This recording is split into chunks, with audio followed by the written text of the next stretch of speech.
ফের ভারতীয় বিনোদন দুনিয়ায় আছড়ে পড়ল দুঃসংবাদ। চলে গেলেন সঙ্গীত শিল্পী জুবিন গার্গ। বিদেশের মাটিতে মর্মান্তিক মৃত্যু জনপ্রিয় গায়ক জুবিন গার্গের। নর্থ ইস্ট ফেস্টিভ্যালে যোগ দিতে সিঙ্গাপুরে গিয়েছিলেন জুবিন, সেখানেই রহস্য মৃত্যু হয় গায়কের। মৃত্যুকালে জুবিন গার্গের বয়স হয়েছিল 52 বছর। বলিউড মাধ্যম সূত্রে খবর, সিঙ্গাপুরে নর্থ ইস্ট ফেস্টিভ্যালে যোগ দিতে গিয়ে প্যারাগ্লাইডিং করতে যান শিল্পী।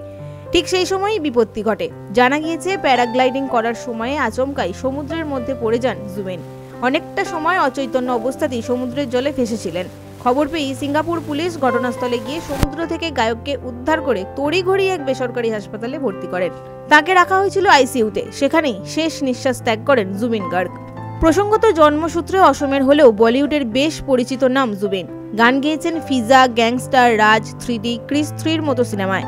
বাংলা চলচ্চিত্র একাধিক গান গেয়েছেন তিনি। রংবাজ, খিলাড়ি, খোকা 420-র মতো সিনেমায় কণ্ঠ দিয়েছেন এই শিল্পী। অসমীয়া ছবিতে গানের পাশাপাশি অভিনয়ও করেছেন তিনি। তবে বছরখানেক ধরেই শরীর ভালো যাচ্ছিল না জুবিনের।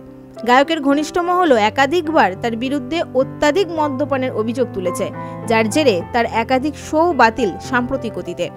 একসময় যে গায়কের কণ্ঠে ইয়ালি শুনে গোটা দেশে ঝড় উঠেছিল, সেই গায়কের এহেন অনিয়ন্ত্রিত জীবনযাপন অনুরাগীদের অনেকেই মেনে নিতে পারেননি।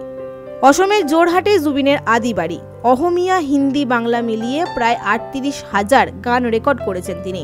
3 দশকের কেরিয়ারে 40টি ভিন্ন ভাষায় গান গাওয়ার রেকর্ডও রয়েছে তাঁর।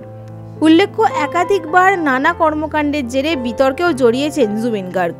তবুও গায়ক হিসেবে শ্রোতা মহলে তার জনপ্রিয়তা বিন্দু মাত্র ভাটা পড়েনি। শুক্রবার তার মর্মান্তিক মৃত্যুর খবর প্রকাশ্যে আসতেই শোকস্তব্ধ গোটা সঙ্গীত জগৎ। Bureau report, big news Bangla.